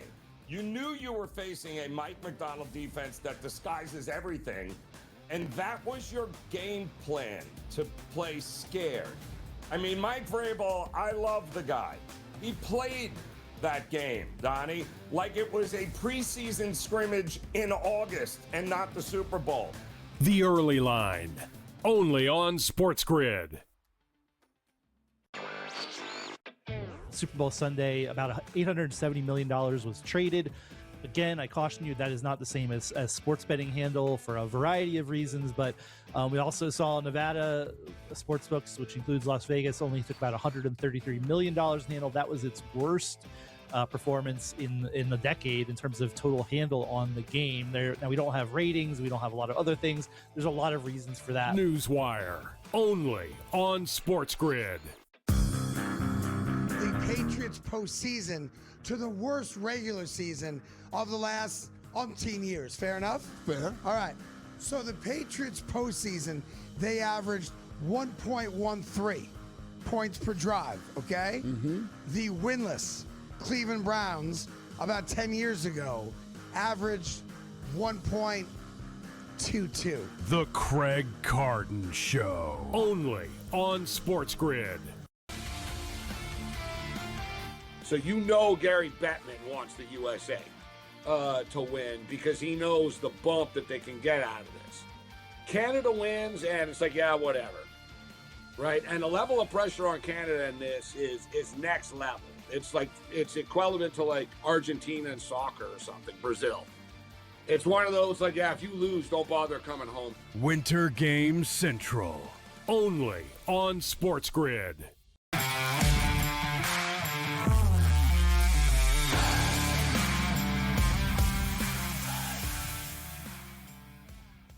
All right, I've got to finish up this story here with Cam Stewart because Rick Barry he's one of these guys here too. So I've got the going on with him, and he's a legendary Miami Hurricane. Let me hear to follow up here on that story with Rick Barry. Truly one of the greatest players, maybe one of the top 20 players in the history of the sport. Great call, Dan. I would consider him like one of the most underrated. All these guys that shoot free throws at like 60%, this guy was a 90% free throw shooter, going underhand, granny style. You know what? Maybe some of these guys with their ego should try it because this guy, 90%? Are you kidding me? Rick Barry, too, class. I remember he's like, what's this Tim Hortons place? It's got like donuts and stuff like that. He's just coming in, always coffee, donuts for the crew, subs. We didn't even know him. First day he comes in, he's like, hey, guys, I'm the basketball analyst. I'm like, Rick, we hired Rick Barry? Like, I was thinking some guy that used to play for the Raptors, like bench guy. No, Rick, I'm like, I went up to my buddy. I go, you guys know who this is? Like, this guy's like Hall of Famer, like top 20, 25 of all time. Like, Rick Barry's awesome and a great human being, too. So it was a pleasure to cut highlights for Rick Barry for a while when he did some basketball. I think he moved on after that. He was kind of cutting his chops in the industry. I was really young. Yeah. And then he went on to like a bigger network after that. We hired him. He got really good, really comfortable. And then after that, he moved on and made some serious dough. But I'll tell you, I really loved working with him. He's a great guy, Dan. Awesome guy. Absolutely. And you said it. He's a Hurricane. Absolutely. So, hey, let me talk to you about the Great American Race. Yes. The Daytona 500. I've been to 8 of these things. Cam, I'm not the biggest NASCAR freak on the planet, but one of the greatest times of all time, my old radio station used to send me there. What a great time that is, and what a great race this is. Give me some of your favorites in this. Kyle Busch? I got to be honest with you, Dan, too. Like, I like racing. It's not my best sport, but I'll bet it and I'll get advice from the experts. But I really like Kyle Busch's story, too. For people that like, what about his parents in the house fire 2 months ago, he's racing with a heavy heart. And I'm going to tell you something. He's very, very dangerous at that price. But this is what I don't understand. William Byron is going for a 3-peat. And on my book, they're offering like 18 to 1. I'm like, what? He should be 9 to 1. He should be in a different range. So when I look at these numbers, Dan, I'm like, that's disrespectful to William Byron. So I'm going to bet it at 18 to 1. Also, Larson, for people that don't know Kyle Larson, he's actually kind of struggling at this event. So I looked for a matchup bet. I got Chase Briscoe plus 125 against Larson. I know people are going to automatically bet him because of the name, but his results actually haven't been that great here at Daytona. So I think Chase Briscoe could be a nice little pooch in that matchup bet, Dan. I got a lot going on. This golf's getting really interesting, too. I got Bridgman at the start of the tournament. I think 80-1. He just chipped in. So Batia's leading at 20. Scheffler's 2 back. Morikawa. Matsuyama's making a move. It's going to be a great afternoon. And we got to get to USA hockey. Canada took care of business today. And everyone's like, hey, Germany, they're getting 3.5 pucks. I'm with the USA today. I think the Americans actually put the hammer down. A lot of people I respect really, the puck line, it's actually gone down. If you can find a 1.5, I'd be like losing my mind, but that would be crazy juice on the -1.5. I'll take USA 2.5. A lot of people I respect like Germany and think they're going to keep it close, but watching these games closely, Germany's been okay. Dreisaitl's been good, but their goalies actually, kind of kept them in some of these games. They haven't been as good as I thought they were going to be. I'd like them as a sleeper. I think the Americans actually take these guys out to the woodshed today and win by, 3 goals, 4 goals in this game. I'm seeing like a 5-2 type of game for America, 6-2. So I'll take Team USA. I already have them parlayed with Canada, who, they ran up the score on France. They had to, because it's goal differential, right, Dan? Nobody wants, and it looks like right now Canada's going to win the goal differential. USA is probably going to have to play Sweden. That's going to be a tough match, but I think the Americans are better than the Swedes. Cam, do you like the break in the middle? People in Tampa Bay were just going nuts because they were on a heater as they went into the Olympic break. I mean, do you like it? Esposito hates it that it's in the middle of the season. What's your takeaway on it? Well, it's tough because Tampa Bay's the hottest team in the league. It's like in football. You want a bye week when you're struggling, not when you're doing well. I remember what happened to the 49ers. They came out of a bye week and they were a totally different team. It happens. And if I'm Tampa Bay or a hot team like the Sabres, God, I want to keep on playing hockey. But yeah, I don't know if you can change it, Dan, but I'll tell you one thing. When people put on their red, white, and blue for USA or red and white for Canada, these guys play for their country, man, and it's been a lot of fun watching Olympic hockey. It's going to get real now. When we're out of the preliminaries, the next few days, the next games are going to be great. Already have USA women to win. They look really good. It looks like it's going to be another rematch with Canada and the American women. I expect the American women to take care of business. 30 seconds. You think Scotty Scheffler could ever win the Grand Slam? Every tournament? No, Every major. I don't. Know what? I don't think. Know which one I think he might struggle in? I know he can play British Open. Yeah, Open Championship, and also the U.S. Open. Like, he can grind, but he's more of a birdie guy. I want that guy that could just par. He can, but I'm thinking the Open Championship.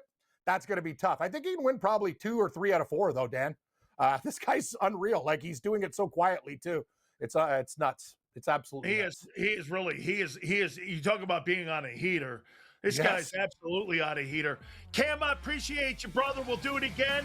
You got it, Dan. Adam Caplan. Have a good one. We're going to talk some NFL next with him right here on SportsGrid. You guys had 2 weeks to prepare for this game. You knew you were facing a Mike Macdonald defense that disguises everything, and that was your game plan, to play scared.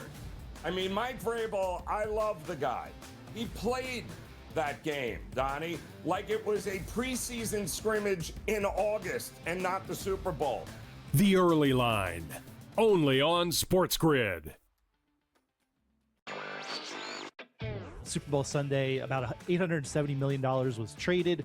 Again, I caution you, that is not the same as sports betting handle for a variety of reasons, but we also saw Nevada sportsbooks, which includes Las Vegas, only took about $133 million in handle. That was its worst performance in the decade in terms of total handle on the game. Now, we don't have ratings, we don't have a lot of other things. There's a lot of reasons for that. Newswire, only on SportsGrid. The Patriots postseason to the worst regular season of the last umpteen years. Fair enough? Fair. All right. So the Patriots postseason, they averaged 1.13 points per drive, okay? Mm-hmm. The winless Cleveland Browns about 10 years ago averaged 1.22. The Craig Carton Show, only on SportsGrid. So Gary Bettman wants the USA to win because he knows the bump that they can get out of this. Canada wins, and it's like, yeah, whatever, right? And the level of pressure on Canada in this is next level. It's like it's equivalent to like Argentina in soccer or something, Brazil. It's one of those like, yeah, if you lose, don't bother coming home. Winter Game Central, only on SportsGrid.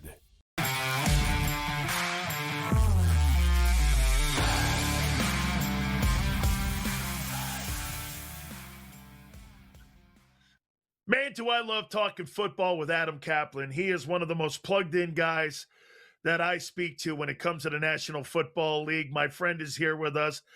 Okay, let's start it out with the snooze fest, and that is Super Bowl 60. Your takeaway from it, and I'll ask you also about Seattle.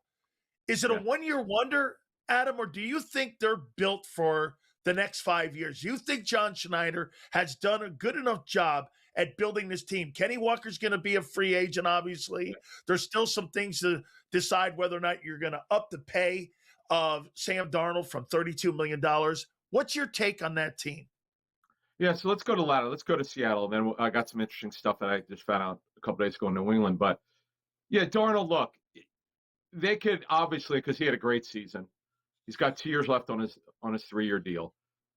Based on the way that he closed it, and he obviously played really well this season. Now you've got the trust factor. You trust the guy. He can do it. He's now done it. He's won a Super Bowl. So they could look to give him a little bit more money, but they've got their quarterback. There's no question about it. What they have to do, by the way, is they've got to figure out who their offensive coordinator is going to be. I'm told they want to keep this West Coast system. They don't want to change anything. They're looking in-house. They're going to look a little bit from other clubs that run West Coast, from the Shanahan system especially. But when you really look at the situation, John Schneider's done a great job. Dan, you should know this, that this is his first year with full personnel control. Pete Carroll technically had it, I'm told, but would rarely use it. Now, Carroll's obviously out of football, got fired from the Raiders after one season. But Schneider did a great job. And talking to John privately over the years, he knows the cap really, really well. They just managed things great. Now, New England, Dan, I got to tell you, the more I talk to folks around the league, the more amazed they were that they got to the Super Bowl. And yes, they got handled. They got overwhelmed. They got outclassed. But I could tell you this, that when people I spoke with over the last couple of days watched the tape of that game, we're talking about the All-22, Drake Maye did not only did he not play well, you could say all you want about Will Campbell left tackle, whether he should be your left tackle or not, and how their offensive line didn't play well. That's true. But Drake Maye held on to the football way too many times. As a matter of fact, Dan, I'm told that there were times in this game their pass targets were wide open, and he didn't pull the trigger. That is on the quarterback. That's not on coaching. That is absolutely on the quarterback, and he didn't play well. Now, I'm not holding it against him. It's a Super Bowl. He was playing hurt. He played poorly. There's a reason why they got to the Super Bowl. It's because of him in a big way, but he just had a poor game, and that you got to watch this, though, going forward. Absolutely. So let's go to this coming weekend with the NFL Combines. I believe, if I'm not mistaken, that's going to be on the 22nd. Tell the folks out there, Adam, this is more like the true convention. I mean, the Super Bowl, people are at, it's kind of more of a media thing. This is where you get general managers and agents speaking. The A.J. Brown deal of a couple of years ago between Tennessee and Philadelphia was actually consummated at the Combines between the two GMs at the time. So what kind of deals do you think potentially could come out of this? Could we see A.J. maybe on the move again? Could this be the start of it here this coming weekend? Yeah, to be honest with you, Dan, it actually starts depending on the general managers. If the general manager at the Senior Bowl, now a lot of them don't go anymore because they don't want to be badgered because that's more of a coaches convention at the Senior Bowl. It's more for scouts. But the Brian Burns deal got rolling there 3 years ago between the Giants and the Panthers because both sides were at the Senior Bowl. So they actually talked about it and then consummated it going forward more at the Combine. But yeah, so the Combine's actually the following week. And then you're right, though, the agents, this is where the ball gets rolling in free agency. There's a lot of tampering that goes on. It's rampant. It's kind of comical. I'm going to tell you a quick story. I don't know if you've been there before in Indy, downtown Indy. So Steak and Shake, which is still there. For many years, you would see general managers and agents meet there. And there was a very prominent NFL agent who's had probably a top 5 agent in NFL history, something like that, in terms of big-time players. And I saw him, and I had his list of players that were free agents. I'm like, wait a minute. That GM's not the one from the team that you have your player. That's clearly tampering, and I was screwing with him, texting him. But, yeah, it's wide open. It's right out there, and it's comical, but it's very, very important. You're right. So many big-time deals have gotten done there where they're 3/4 or more, 90% of going the way, and then the following week, you just consummate on Monday. Remember, free agency starts early this year, starts on March 9th. That is when the legal tampering begins. All the big names go the first day. By the time we get to the start of new league year on the 11th, all the big names are gone. It's sort of anticlimactic. Yeah, I just know that Jimmy Sexton and Drew Rosenhuff, I think they like the fries there. Just what I heard. I don't know. So, Fernando Mendoza, do you believe he is the number 1 overall pick in the upcoming April draft? Here's why. Okay. Here's why on your question, because I'm going to frame it like this. After Mendoza, the drop-off is significant. I'm not saying there won't be another quarterback going in the first round, but as I learned when Mark Sanchez went in the first round, you need a quarterback, so you're going to take one. But overall, what I'm told is it's Mendoza, and there's a major drop-off. Now, the Combine will help some of these guys get in front of NFL people. The Senior Bowl helps some people, some of these quarterbacks. But one of the guys I'm very interested in is Garrett Nussmeier. His dad, Doug, is a quarterback coach for the Saints. He's been with Kellen Moore for a number of years. But, man, when you look at it, it's not a great class. Now, what I was told is if this was a knockout, drag-out class, like 6 or 7 first-round quarterbacks, Mendoza's probably going to the 20s. But you know what? He still would be a first-round pick anyway. When you're the Raiders and you need a quarterback of the future and you don't have one, you're taking one. All right. Give me a team that you think gets the draft right, and give me a team that you think struggles when it comes to the NFL draft. All right, I'm going to give you one, and they're perennially very, very good, and that's the Rams. They are one of the highest graded drafting teams in the National Football League, from what I'm told, from when other teams look at their drafts. I mean, Les Snead does a great job. He's their general manager. You might remember him from Atlanta. Les does a great job. You know, they have sometimes they have cap issues. They have to draft well. They have to trade well. They're just really, really good. There's a reason why, other than Sean McVay being a great coach, Dan, is he does a great job of drafting. Now, Raiders, you can't ding John Spytek, their GM. He's only had 1 year, but historically, the Raiders have been one of the worst drafting teams. It's just really, really bad. Now, you have to remember, I mean, how many GMs are they going to have here? That's the problem. They had Spytek. Then one guy got fired, another guy got fired. I mean, it's bad. So that's why when you don't have continuity, it's really, really hard to win in the National Football League. But you know this as well as I do. When you continue to fail at the quarterback position, it's just round and round and round with new coaching staffs and new general managers. Tom Telesco, you might remember him. He only got 1 year, which was really not fair coming over from the Chargers. So they had 3 general managers in 3 years. Who could win like that? That's why they can't win. 30 seconds. John Lynch. How good is he? Lynch is really good now. Kyle, personally, based on what I know, has more control than John does, although they're really connected. The reason why John's there is more because of Kyle, and they've had a great, really, friendship and workmanship together. Remember, they knew each other from kind of really their relationships with other people around the league, and they're great. They're great. The Brock Purdy pick, look, you could say what you want about Trey Lance. That was a total miss. Terrible trade. But the Brock Purdy development is shocking to me. And as I told folks, though, one thing I do want to add before we get out of here, I told our Kevin Walsh back in January, watch for Mac Jones to become a major story. He's going to have so much interest in him in free agency. Now, I know he's under contract. He's on the last year of a 2-year deal worth about $4 million.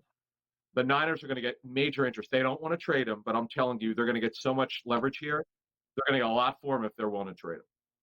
Boy, you're dead on. I think, like you said, with the draft class being the way it is, Adam, I mean, this guy might be the next Sam Darnold. I mean, this is what teams are looking at on what you're going to try to do by adding a quarterback to their roster. Adam, appreciate it, brother. Thank you so much.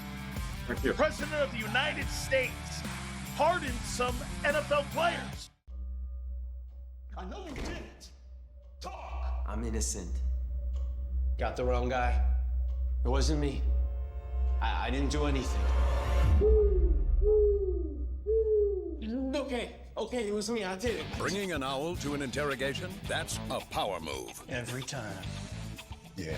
Hiring America's largest injury law firm for your injury? That's also a power move.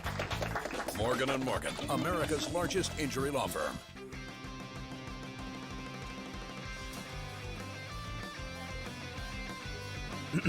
Class is in session. Today, let's talk about the teaser. A teaser is a multi-leg bet where you shift the point spread in your favor. You get better numbers, but every selection has to win. It doesn't matter what you bet if you don't have the insights. Tune into SportsGrid and get ahead of the class. The level of hockey is being played. Like, if you're not really into the NHL, you should watch this and you will enjoy it. Like, it's a different level of hockey. Like, the NHL, basically, there's like 6 really good guys on each team. And in the Olympics, like, every guy is good. Like, it's next level. It's something to behold. Winter Games Central, only on SportsGrid. We went against this god-awful biggest waste of human flesh and basketball uniform Western Illinois team last time out. Remember, they actually won a game against Eastern Illinois. Only their 5th win on the season, 5-21. Only their first win in conference play in the Ohio Valley. They're hosting Little Rock. You know, Little Rock is 6-8. They're halfway decent. I mean, they're better than 5-21. In-game live, only on SportsGrid. They're probably not going to take a lot of Seattle bets. Putting Kansas City at the same number as Detroit or behind LA, way behind Green Bay, way behind Buffalo or Baltimore, who they beat every year, it feels like they are asking for Chiefs money. That would be my read on it, which I feel like usually the idea, Cam, is they never have to ask for Chiefs money. Game time decisions, only on SportsGrid.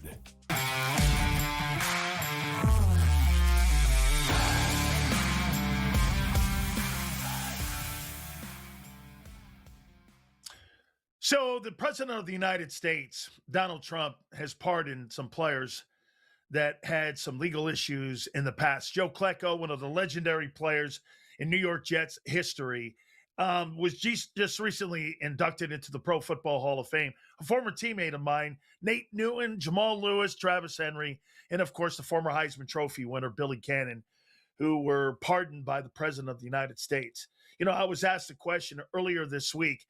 How did I feel about those guys being pardoned with legal issues? Let me go there with Nate Newton. I was a teammate of Nate Newton's in Dallas, and I will tell you, Nate Newton is one of the absolutely greatest people that I've ever been around. Folks, sometimes good people make mistakes, and Nate was one of those guys. He's a 6-time Pro Bowler. He belongs in Pro Football's Hall of Fame, and I'm glad to see the president give an opportunity for people to be forgiven for some of their indiscretions here. Joe Klecko, one of the greatest football players to ever play. As I said, was just recently inducted into the Hall of Fame. Hell, I wore 73 in high school in honor of the guy when I was at Stanford Catholic in Connecticut because I thought the guy was such a great player. I had a chance to meet him. I had a chance to talk with him. There were some issues in his past with tax evasion. The president came in and gave these men an opportunity to clear their resumes. Absolutely fantastic. Folks, you know, one of the things that I hate that we have going on in society today is that we are just sometimes selective forgiveness. That means that we pick and choose who we want to forgive and who we don't want to forgive. I believe in second chance opportunities. I'm a prime example of that. Sitting here with you right now, second chance opportunities. Everybody deserves that opportunity to have a chance to go out and show mistakes are made. Guys like Klecko, guys like Nate Newton. Nate had 10 grand in his car and he had over 150 pounds of marijuana. Okay. Was he distributing? I don't know. I just know this. My relationship with the man was absolutely awesome. I love the fact too that Jerry Jones, he went and he gave the news to Nate and told Nate, you have been forgiven by the president. He just pardoned you. I'm told that Nate Newton started crying and he couldn't believe that he was given that opportunity where people would forgive him from his past because, folks, here's a Hall of Fame player. And one of the reasons that Nate Newton is not in the Pro Football Hall of Fame, somebody blocked for Emmitt Smith. Somebody on that offensive line, if the Dallas Cowboys had the greatest offensive line of all time. And that's what people say the difference between Emmett and Barry Sanders was that legendary offensive line with guys like Mark Tuney, guys like Nate Newton, guys like Mark Stebnoski and Crawford Kerr and players like that. Somebody blocked for those triplets. Somebody blocked for Troy Aikman. Somebody blocked for Michael Irvin. Somebody blocked for the legendary Emmitt Smith. One of those guys is Nate.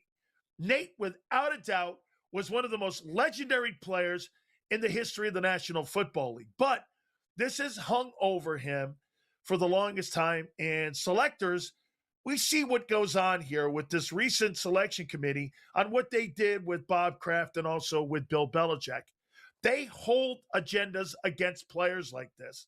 I'm glad to see that the Hall of Fame people did not hold this, but they actually did in a way with Joe Klecko. Joe Klecko should have been put into the Pro Football Hall of Fame years ago. Explain this one to me. So you have the New York Sack Exchange. You have the Purple People Eaters. You have Doomsday, some of the greatest lines in the history of the National Football League. And his Jets team had one of the greatest defensive lines in history with what they were able to do with Klecko and with Gastineau and with Lyons and Abdul Salam. That was an iconic defensive line. That was a line that had one time they had two players on it that had over 20 sacks in the same season. It's the only time that has ever happened in pro football history. But yet sometimes players like this have issues. Sometimes players make mistakes. Sometimes good people make mistakes. Man, I love that defensive line. I grew up watching that line with the Jets, and I happen to have become friends with Mark Gastineau. Mark Gastineau has issues in his pads too. And here's another guy who I believe belongs in the Pro Football Hall of Fame. He's a former AFC Defensive Player of the Year. He held the sack record for generations. He's one of the only men in the history of the National Football League in every single game that he played in, counting the playoffs, has a sack in his name when it comes to every game that he played. Imagine that. You had a sack in every single game you played, and that's over 100 games. There's only one other player in pro football history that has that distinction, and his name is the legendary Reggie White. So that line was iconic. Issues all over it. Gastineau's the next guy, in my opinion, that has to go into the Pro Football Hall of Fame. I'm actually personal friends with Mark Gastineau. I love Mark Gastineau. Is he a guy that, without a doubt, has made mistakes in his past? Absolutely. It's time for people to forgive him as well as they did Joe Klecko. Guys like Nate Newton, guys like Joe Klecko. These are guys here that were synonymous with pro football. Folks, you go back and you talk New York Sack Exchange, that great 30 for 30. You could see all the crazy personalities that they had on that team. You could see all the greatness that they had in that defensive front. It was truly one of the greatest lines of all time. Guys with issues on it, and the President of the United States came parachuting in and pardoned Joe Klecko. I hope that, in the court of public opinion, we can also pardon a guy like Mark Gastineau. Take a look at his record. This guy's a multi-defensive player of the year. And in the era of Lawrence Taylor, there was really only one other guy that was really synonymous with sacks. Who do you think invented the sack dance? The sack dance was invented by Gastineau. Do you know when he came and he put that out on the field for all Jet fans to see, there were people that hated it. Klecko didn't really like it. But people looked at that sack dance and went, what is going on? Mark was the first. Mark Gastineau was the first guy to do that. All the dances you see, all the dances that players do after they get a sack, who do you think made that? There was one guy, and his name is Mark Gastineau. So, again, with the president pardoning these guys like Nate Newton, hopefully he gets an opportunity to go into the Pro Football Hall of Fame. Man, Klecko, really glad. Thank you, Mr. President, for pardoning these players. Great stuff. Great chance for people to redeem themselves and go on and have productive lives and also have a clean slate. Love the fact that these players were pardoned. Make no mistake about it. I think the argument of the greatest NBA player is over. We'll do that next here on SportsGrid. You guys had 2 weeks to prepare for this game. You knew you were facing a Mike McDonald defense that disguises everything, and that was your game plan, to play scared. I mean, Mike Vrabel, I love the guy. He played that game, Donnie, like it was a preseason scrimmage in August and not the Super Bowl. The Early Line, only on SportsGrid. Super Bowl Sunday, about $870 million was traded. Again, I caution you, that is not the same as sports betting handle for a variety of reasons, but we also saw Nevada sportsbooks, which includes Las Vegas, only took about $133 million in handle. That was its worst performance in the decade in terms of total handle on the game. Now, we don't have ratings, we don't have a lot of other things. There's a lot of reasons for that. Newswire, only on SportsGrid. The Patriots postseason to the worst regular season of the last umpteen years. Fair enough? Fair. All right. So the Patriots postseason, they averaged 1.13 points per drive, okay? The winless Cleveland Browns about 10 years ago averaged 1.22. The Craig Carton Show, only on SportsGrid. So you know Gary Bettman wants the USA to win because he knows the bump that they can get out of this. Canada wins, and it's like, yeah, whatever. Right? And the level of pressure on Canada in this is next level. It's like, it's equivalent to like Argentina in soccer or something, Brazil. It's one of those like, yeah, if you lose, don't bother coming home. Winter Game Central, only on SportsGrid.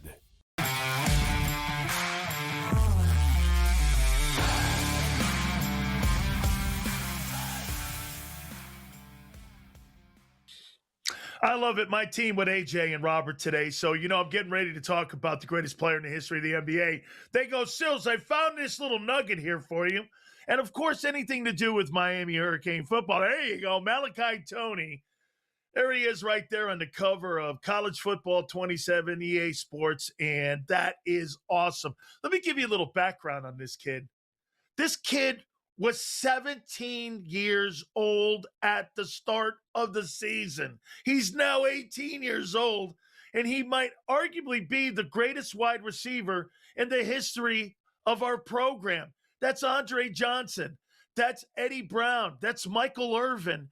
That's Cineris Moss. That's some of the greatest players we've ever had in our program, and I think this kid is one of the greatest playmakers in the sport. Can you imagine what this kid's going to do over the next couple years in college football? I don't know how long he's going to stay. He's probably going to be an underclass draft kid that's going to go in the first round. This kid's going to be a top 5 pick. And I love the fact that he's a local guy. I love the fact that what he's brought to the University of Miami. And there he is on the cover of EA Sports. I just love it. I love the fact that he wanted to stay home. I love the fact also that this kid is striving for greatness. Speaking of greatness, today is the NBA All-Star Dud Weekend, okay? The argument is over, folks. MJ versus LeBron, it's over. The ultimate stat machine in LeBron James. This is what we're doing now. He's padding his stats. Hey, I'm going to give him this, and I said this earlier in the program. LeBron James is one of the 5 greatest players in the history of the sport. No doubt about it, okay? He's one of the guys that you could play at all 5 spots, at any place on the floor. He is just one of the most universally renowned players that we've ever seen. However, when you're talking about the greatest player in the history of the game, the guy who changed the game, the guy who made Converse sneakers obsolete, and turned Nike into the brand that we see today. The guy who made the NBA. The logo should not just be Jerry West any longer. The logo should be Michael Jordan, not LeBron James. This self-anointing, the king stuff, LeBron James is leaving the NBA in a horrible place. And what I mean by that is the court of people watching the game, appointment setting.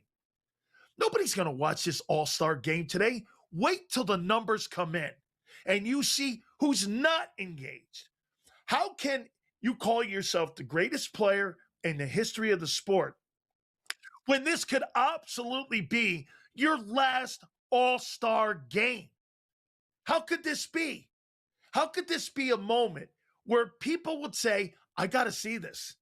I want to see the last tour out. I want to see the victory parade. Remember when Kareem had that tour where he told everyone, this was my last year playing. I think Kareem played 20 seasons in the NBA. And they gave him rocking chairs every single place he went. People revered Abdul-Jabbar. Abdul-Jabbar and Michael Jordan's the conversation. I tell people this all the time. With 10 seconds left in a ball game, you want Jordan taking the shot? Or do you want that guy with the sky hook on the box right there with a 5-footer or a guy with a 20-footer? The conversation comes down to Abdul-Jabbar and Michael Jordan, who the greatest players in the history of the NBA are. I mean, Kareem, 5 NBA championships, 6 NBA MVPs, all the scoring championships. Folks, it comes down. You could even throw Mamba in this and put Kobe in that conversation. You could put Magic Johnson in that conversation, and you could clearly throw Larry Bird in that conversation. And, of course, the legendary Wilt Chamberlain. You know, I compare, really, LeBron James to Wilt. Wilt Chamberlain has all the numbers. Wilt Chamberlain scored 50 a night one year and 25 boards. And now, Wilt Chamberlain, all those records and numbers, people look at other players as the greatest player of all time. Look, I'm not going to put a lot of shade on LeBron and say that this guy didn't make an impact in the sport, because he did. But this conversation's over. Michael Jordan, 6 for 6. Michael Jordan, MVPs in all those games. And if he doesn't do fantasy baseball for 2 years, I don't believe the Rockets win those back-to-back titles and Hakeem's got those 2 championships. I believe you're looking at 8 championships, and you're talking about somebody being put next to the greatest champion American sports athlete in Bill Russell. Bill Russell's the greatest team sport champion we've ever produced in this country. But the greatest athlete in the NBA and the greatest player in the NBA, that conversation is over. It is Michael Jordan. His lasting impact is still being felt today. 20-plus years after his final shot when he was with the Wizards, we don't even remember that. We remember that final shot in Utah with his hand up and Jordan closing it out, winning his 6th NBA championship. Conversation's over, LeBron. It is over. MJ rule. Have a good one, and we'll see you on the flip side. 2 weeks to prepare for this game. You knew you were facing a Mike McDonald defense that disguises everything, and that was your game plan, to play scared. I mean, Mike Vrabel, I love the guy. He played that game, Donnie, like it was a preseason scrimmage in August and not the Super Bowl. The Early Line, only on SportsGrid. Super Bowl Sunday, about $870 million was traded. Again, I caution you, that is not the same as sports betting handle for a variety of reasons, but we also saw Nevada sportsbooks, which includes Las Vegas, only took about $133 million in handle. That was its worst performance in the decade in terms of total handle on the game. Now, we don't have ratings, we don't have a lot of other things. There's a lot of reasons for that. Newswire, only on SportsGrid. The Patriots postseason to the worst regular season of the last umpteen years. Fair enough? Fair. All right. So the Patriots postseason, they averaged 1.13 points per drive, okay? Mm-hmm. The winless Cleveland Browns about 10 years ago averaged 1.22. The Craig Carton Show, only on SportsGrid. So you know Gary Bettman wants the USA to win because he knows the bump that they can get out of this. Canada wins, and it's like, yeah, whatever, right? And the level of pressure on Canada in this is next level. It's like it's equivalent to like Argentina in soccer or something, Brazil. It's one of those, like, yeah, if you lose, don't bother coming home. Winter Game Central. Only on SportsGrid.